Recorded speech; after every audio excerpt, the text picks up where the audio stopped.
14절에서 24절 먼저 읽겠습니다. 제가 먼저 읽습니다.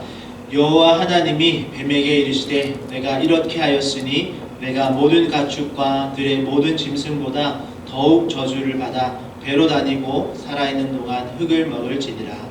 내가 너로 여호와 원수가 되게 하고 내 후손도 여자의 후손과 원수가 되게 하리니 여자의 후손은 내 머리를 상하게 할 것이요 너는 그의 발꿈치를 상하게 할 것이니라 하시고 또 여자에게 이르시되 내가 내게 임신하는 고통을 크게 더하리니 내가 수고하고 자식을 낳을 것이며 너는 남편을 원하고 남편은 너를 다스릴 것이니라 하시고 하나님에게 이르시되 내가 내 말을 듣고 내가 내게 먹지 말라 한 나무의 열매를 먹었은즉 땅은 너로 말미암아 저주를 받고 너는 내 평생에 수고하여야 그 소산을 먹으리라.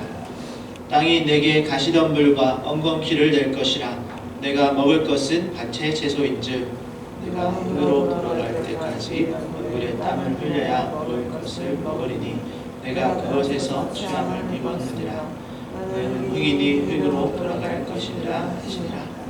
아담이 그의 아내의 이름을 하와라 불렀으니 그는 모든 산자의 어머니가 되미더라. 여호와 하나님이 아담과 그의 아내를 위하여 가죽옷을 지어 입히시니라.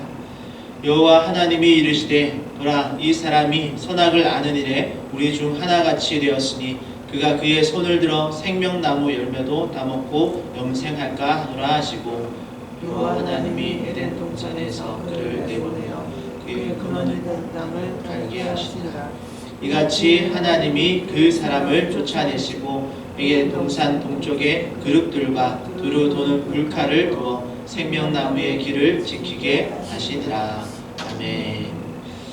오늘은 희생을 통한 가죽옷이라는 제목으로 하나님의 말씀을 전하려고 합니다. 어제 우리는 창세기 3장 1절에서 13절의 말씀에서 이 범죄한 아담을 먼저 찾아오시고 다그치지 않으시고 오래 참으시면서 자백의 기회 또 회개의 기회를 주시는 하나님을 살펴보았습니다. 그 뒤를 이어서 오늘은 14절에서 24절 말씀에 보면 14절에 이 뱀에 대한 형벌을 선고로 시작해서 여자와 아담에게 내린 형벌에 대한 이야기, 그리고 죄로 인해서 모든 관계와 또 이런 관계의 그런 단절과 에덴으로부터의 추방까지를 기록하고 있습니다. 그래서 어찌 보면 죄에 대한 형벌로 이런 가득한 그런 구간이지만 그 속에서도 하나님의 은혜 베푸심을 확인할 수 있는 부분들이 있습니다. 그래서 이 시간에는 한 절씩 간단히 정리하고 마지막에 하나님의 은혜가 어떻게 이루어졌는지를 생각해 보려고 합니다. 먼저 14절에 뱀에 대한 형벌을 선고하시는데요. 뱀에게는 아담이나 하와에게 물었던 어찌하여 내가 이렇게 했느냐라는 그런 질문 자체가 없습니다. 그만큼 하나님은 이미 이 사건의 시작점을 다 알고 계시고 또 인간에게만 질문을 통해서 회개의 기회를 주셨던 거죠. 그리고 15절에서는 우리가 보통 원시복음이라고 부르는 말씀이 기록되어져 있습니다. 뱀을 향해서 너는 여자의 후손과 원수가 될 것이고 여자의 후손이 너의 머리를 상하게 하고 너는 그의 발꿈치를 상하게 할 것이다 라는 이 말씀, 그리고 이 말씀은 곧 여자의 후손인 예수 그리스도의 이 초림 사건을 통해서 그리고 십자가의 죽으심과 부활하신 승천하심을 통해서 죽음에 대한 완전한 승리를 예고하신 말씀입니다. 그래서 보통 원시복음 이렇게 말하는 거죠. 다음으로 16절에서는 여자에게 임신하는 고통을 크게 더하셨고 남편을 필요로 하는 그런 연약한 존재로 살아갈 것을 선고하셨습니다. 참고로 이 장에서 이렇게 여자를 창조하실 때 그 목적에 보면 여자를 남편의 돕는 배필로 이렇게 창조하셨는데, 돕는 배필, 동등한 또는 어떤 면에서는 남자의 부족한 부분들을 채우는 좀 더 높은 버전의 어떤 그런 피조물로 그렇게 창조하셨는데, 오늘 3장에서 여인의 죄악으로 말미암아 남편을 의지하고 살아갈 수밖에 없는 그런 존재로 이렇게 만드신 것을 볼 수 있습니다. 다음으로 17절에서 19절까지는 아담을 향한 형이 선고되어집니다. 그런데 아담을 향한 이 형벌은 결국 인류 전체에 대한 영향을 미치는 그런 형벌들이죠. 특히 땅과의 단절을 통해서 더 더 이상 땅이 인간에게 이런 풍성한 먹을거리를 제공하지 않게 되었습니다. 인간은 그래서 수고하고 땀을 흘려야 먹을 것을 얻게 되었죠. 그리고 20절에서는 아담이 자신의 아내 이름을 하와라고 지었습니다. 하와라는 단어의 뜻은 생명이다라는 뜻입니다. 그래서 보통 하와를 생명의 어머니라고 부르기도 합니다. 물론 정확히는 하와로부터 죽음이 시작되었지만 아담은 그녀를 생명이라고 부르기로 했던 거죠. 그리고 22절에서 24절까지는 범죄한 아담이 에덴 동산 중앙에 이 생명나무의 열매를 따먹고 영생할 수도 있음을 말하시면서 이들을 에덴에서 쫓아내시고 에덴의 입구를 그룹들과 불칼로 지키게 하셨다라는 내용을 기록합니다. 참고로 2장에 나타난 그 근원, 네 강의 근원과 오늘 3장 22절에서 24절의 말씀을 가지고 에덴을 찾으려고 하는 시도들이 과거에 고고학자들에 의해서 여러 차례 있었습니다. 그런데 하나님께서 숨기시고 또 접근하지 못하도록 한 곳을 찾는 것은 정말 어리석은 짓이죠. 어떤 사람은 모세가 느보산에서 어딘가에 죽었고 여호수아가 아마 묻어졌을 거다. 그러니까 모세의 무덤을 찾아보자. 또 어떤 사람은 법궤가 성경에서 어느 순간 사라졌는데 분명히 없어지지 않았고 어딘가에 있을 거다. 찾아보자. 그런 노아의 방주 찾아보자. 이런 것들이 어떤 사람 종종 그렇게 시도하는 분들이 계신데 이 모든 것들이 어떻게 보면 어리석은 짓이죠. 오늘 본문 22절에서 24절의 말씀도 성경에 기록해 놓은 이유가 지구 어딘가에 에덴이 존재하니까 한번 찾아봐라. 찾아서 너희들 생명나무의 열매를 어떻게든 먹으면 영생할 수 있다.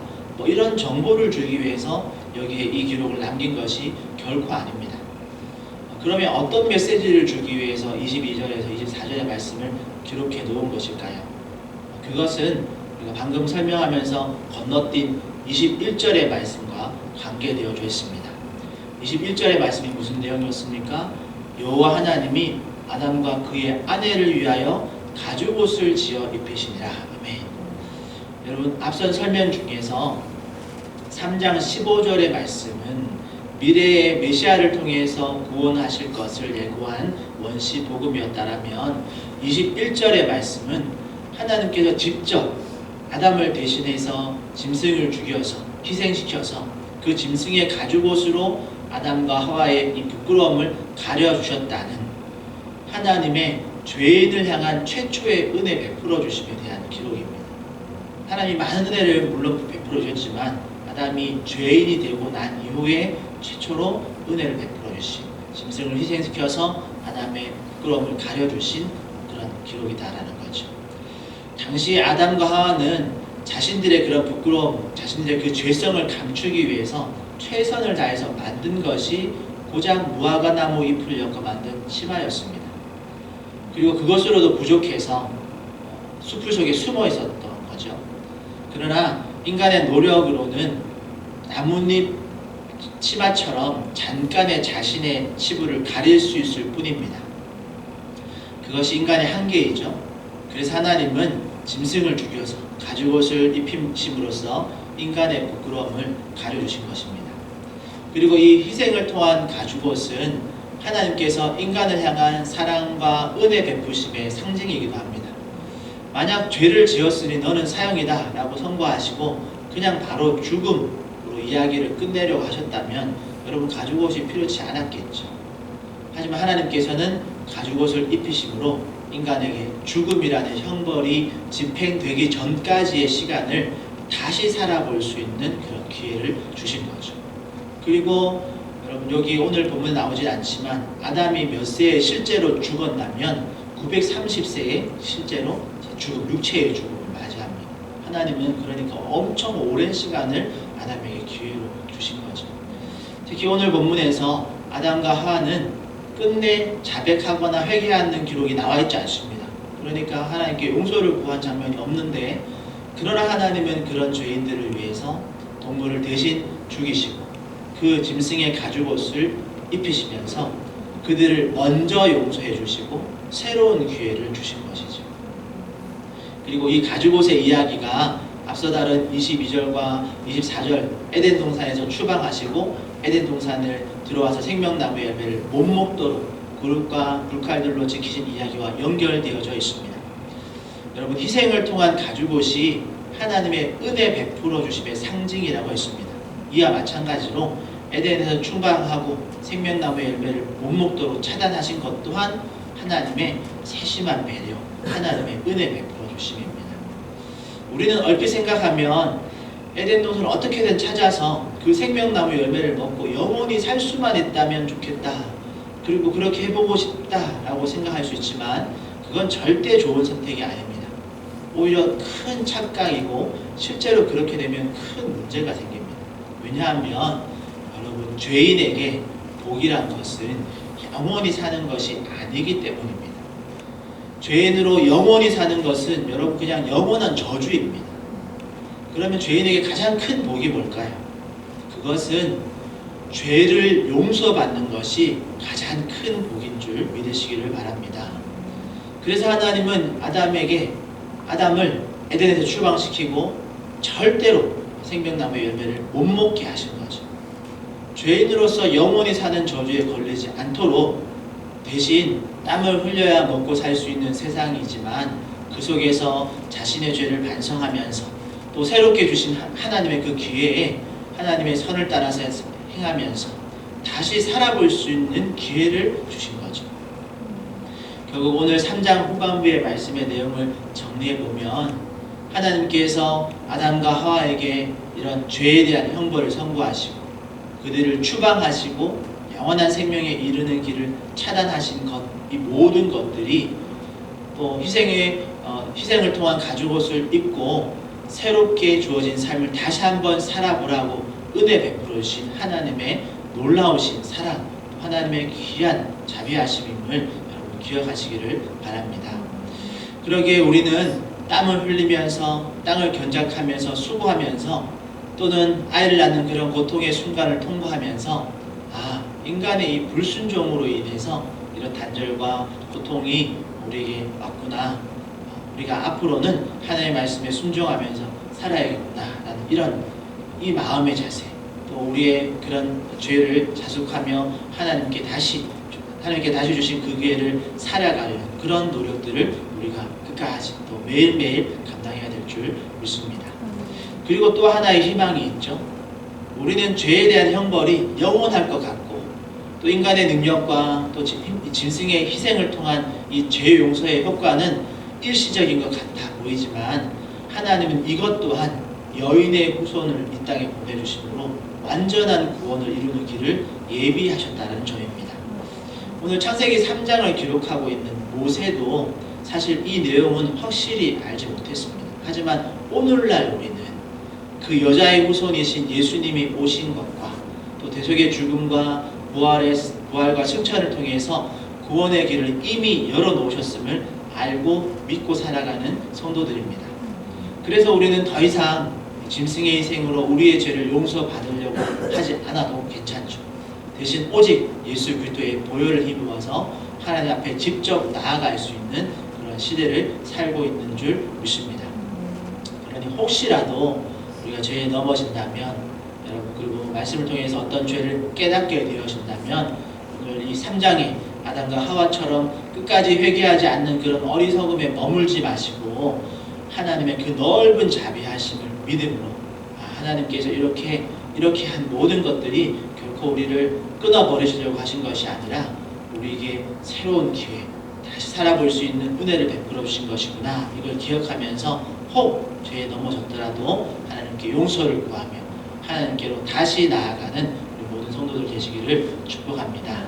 그래서 소망하기는 오늘 우리는 불순종으로 죄에 넘어진 아담의 이야기와 그 아담에게 희생의 가죽옷을 입히시며 새로운 기회를 주신 그 하나님의 은혜를 기억하면서 다시 주신 오늘 하루라는 이 기회를 하나님 앞에서 정결하게 선하게 살아가는 화정초연교회 모든 성도들 되시기를 예수님의 이름으로 축복합니다. 기도하겠습니다. 하나님 감사합니다. 우리의 죄를 하나님께서 얼마든지 즉시로 심판하실 수 있지만 짐승을 죽이시고 그 가죽옷을 입히심을 통해서 우리의 죄 부끄러움을 또 이렇게 덮어주시고 또 새로운 기회를 허락해 주시고 특별히 여자의 후손을 통해서 영원한 구원의 길을 약속하신 그 하나님의 은혜에 감사와 찬양과 영광을 올려드립니다. 하나님, 그 하나님의 크신 자비하심과 사랑하심을 우리가 잊지 않게 해주시고 혹이라도 오늘 하루 가운데 우리가 또 죄에 넘어질 때에 하나님께로 돌이켜서 예수 그리스도의 보혈을 힘입어서 하나님께 용서를 구하며 또 다시 한 번의 기회를 얻는 우리 모든 성도들 되게 하여 주시옵소서. 또 새롭게 주신 하루 가운데는 하나님께서 허락하신 선한 그 선택을 쫓아서 따라가며 하나님 말씀에 순종하며 살아가며 또 아버지 사단의 유혹을 이길 수 있는 힘과 능력을 공급하여 주시옵소서. 그렇게 우리를 사용하시고 오늘 하루 가운데 함께 하시며 우리 가운데 또 작은 승리들을 계속해서 이루어 가실 하나님을 믿고 감사하며 예수님의 이름으로 기도합니다. 아멘. 하늘에 계신 우리 아버지여, 이름이 거룩히 여김을 받으시오며 나라에 임하옵시며 뜻이 하늘에서 이룬 것 같이 땅에서도 이루어지이다. 오늘날 우리에게 일용할 양식을 주옵시고 우리가 우리에게 죄 지은 자를 사하여 준 것 같이 우리 죄를 사하여 주옵시고 우리를 시험에 들게 하지 마옵시고 다만 악에서 구하옵소서. 대개 나라와 권세와 영광이 아버지께 영원히 싸움나이다. 아멘. 우리 말씀 생각하시면서 하나님 주신 귀한 하루 하나님 앞에서 순종하며 또 죄를 회개하며 나가는 귀한 하루 되게 하라 기도하시고 또 우리 환우들을 위해서 김원 장로님 3차 치료 후에 또 여러 가지 다운되어 있는 그런 시기들을 지나고 있는데 하나님 치료 잘 회복하게 해달라고 기도해 주시고 또 여러분 또 새롭게 시작하는 한 해 가운데 모든 것들을 계획하고 또 우리가 각오를 다지면서 시작하는 모든 것들 가운데 하나님 은혜 베풀어 달라고 개인의 기도 제목 가지고 우리 주님 한번 찾고 동성으로 나가겠습니다. 주여